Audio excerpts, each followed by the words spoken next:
Hello dear students, how are you all? I hope you all are good. So student, आज हम start कर रहे हैं अपनी नई book wisdom English of grade 7 by Rohan Prakashan. तो आइए स्टूडेंट्स, अब हम स्टार्ट करते हैं अपना नया चैप्टर जो कि एक पोम है, चैप्टर नंबर 9, और पोम का टाइटल है फ्लोरेंस नाइटिंगेल। तो आइए स्टार्ट करते हैं। Florence Nightingale was an English social reformer and statistician and the founder of modern nursing. Florence Nightingale जो है टाइटल हमारी पोम का, वो सोशल रिफॉर्मर थी, एक समाज सेवी थी, and founder of modern nursing, और मॉडर्न नर्सिंग की फाउंडर थी वो। Nightingale came to prominence by serving as a manager and a trainer of nurse during the Crimean war. और नाइटिंगेल जो थी, जो युद्ध के समय उन्होंने बहुत सारे लोगों को सर्व किया था as a nurse, in which she organise care for wounded soldier. जो भी जितने घायल सैनिक थे उनकी केयर उसने की थी। So let get started. Whenever a noble deed is wrought, whenever is spoken a noble thought, our hearts in glad surprise to higher levels rise। तो जब भी कोई अच्छे काम करने की बात आती है, जब भी किसी अच्छे विचार की बात आती है, जब भी हम कुछ अच्छा करने की सोचते हैं तो हमारा जो दिल है उसको खुशी मिलती है। अगर हम किसी के लिए अच्छा करते हैं तो उसको काम को करके हमें बहुत सुकून मिलता है।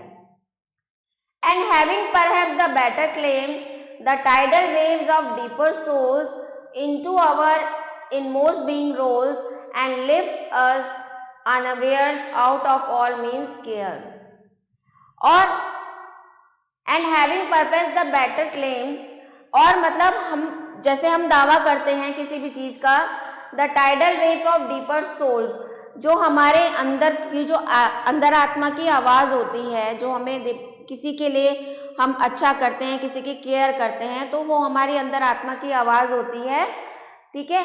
तो and lifted us unaware all of means care, और वही हमें इसके लिए जागरूक करती है जो हम दूसरे लोगों की केयर करते हैं। Honor to those who words or deeds thus help us in our daily needs and by their overflow raise us from what is low। और ऐसे लोगों को हमें ऑनर करना चाहिए जिनके शब्दों से, जिनके काम से, जो हमारे डेली हमारे रोजमर्रा की जिंदगी में जो हमारी मदद करते हैं। Thus thought I, as by night I read of the great army of the head, the trenches cold and damp, the starved and frozen camp।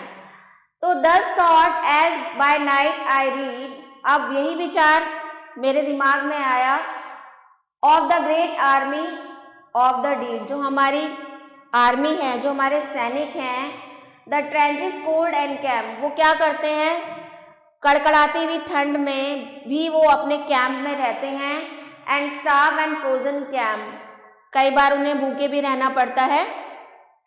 The wounded from the battle plain, और जो युद्ध में वो चोट लग जाती है उनको, in weary hospital of pain, और जो बहुत ज्यादा पेन में होते हैं।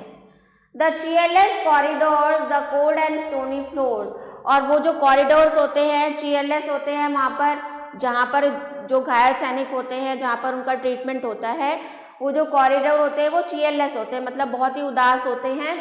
The cold and stony floor, और वहाँ का जो फ्लोर होता है वो बहुत ही ठंडा होता है। So in that house of misery a lady with a lamp I see.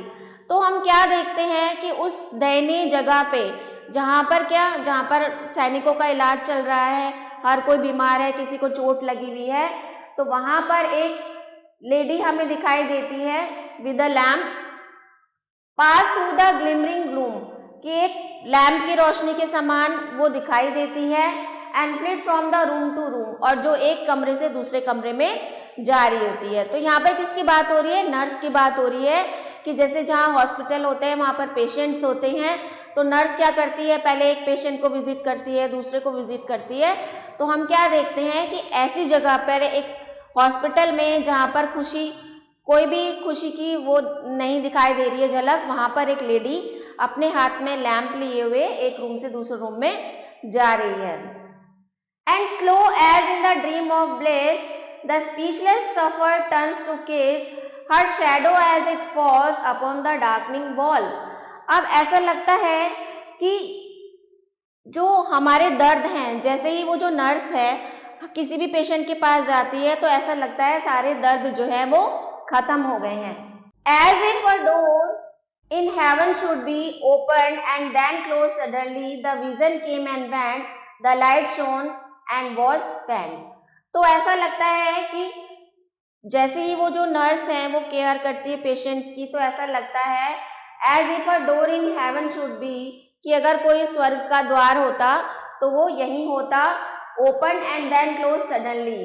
तो ऐसा लगता है कि जैसे ही वो नर्स जो है वो एंटर करती है तो स्वर्ग का दरवाजा खुला और अचानक से बंद हो गया. On England's annals through the long hereafter of speech and song that light it rays shall cast from portals of the past. अब जो इंग्लैंड का जो युद्ध हुआ था, जो वॉर हुई थी, तो पूरे वॉर के बीच में hereafter of speech and song the light it rays shall cast for portals of the past. तो जो उन्होंने युद्ध के समय जो घायल सैनिकों की सेवा की थी उसकी जो याद है वो हमेशा, पास्ट की जो याद है वो हमेशा बनी रहेगी. A lady with a lamp shall stand in the great history of land. और वो जो लेडी जिसने घायल सैनिकों की लगातार सेवा की थी उसका नाम हिस्ट्री में हमेशा अमर रहेगा. अ Nobel type of good heroic womanhood. और वो जो नोबल टाइप ऑफ गुड मतलब वो बहुत ही ज़्यादा नोबल लेडी थी और वो उस टाइम की हीरोइन थी, वुमेनहुड की हीरोइन थी. तो ये आपकी पोम थी, हेनरी वर्ड्सवर्थ लॉन्गफेलो ने लिखी है. तो ये फ्लोरेंस नाइटिंगेल के ऊपर है. फ्लोरेंस नाइटिंगेल ने क्या किया था, इंग्लैंड में जो वॉर हुआ था उसमें जितने भी घायल सैनिक वगैरह थे उनकी केयर की थी. तो ये थी आपकी पोएम. कुछ एक्सरसाइज डिस्कस कर लेते हैं. Tick right the correct option. What is the mood of the poet? Satirical, ironic, laudatory. Satirical. A lady with the lamb. The lady with the lamb used to look after the needs of the shoulder, nurse the wounded shoulder, treat the wounded shoulder. Look after the needs of the shoulder, nurse the wounded shoulder, treat the nurse the wounded shoulder. The lady was, who was the lady? Florence Nightingale. Next exercise is complete the given lines of the poem. So you have to go through the poem and complete this line by yourself. तो ये थी आपकी exercise. I hope आपको अच्छे से clear हो गई होंगी. तो आई होप स्टूडेंट्स आज का ये वीडियो आप सभी के लिए इंटरेस्टिंग रहा होगा. तो मिलते हैं नेक्स्ट वीडियो में. Thanks for watching.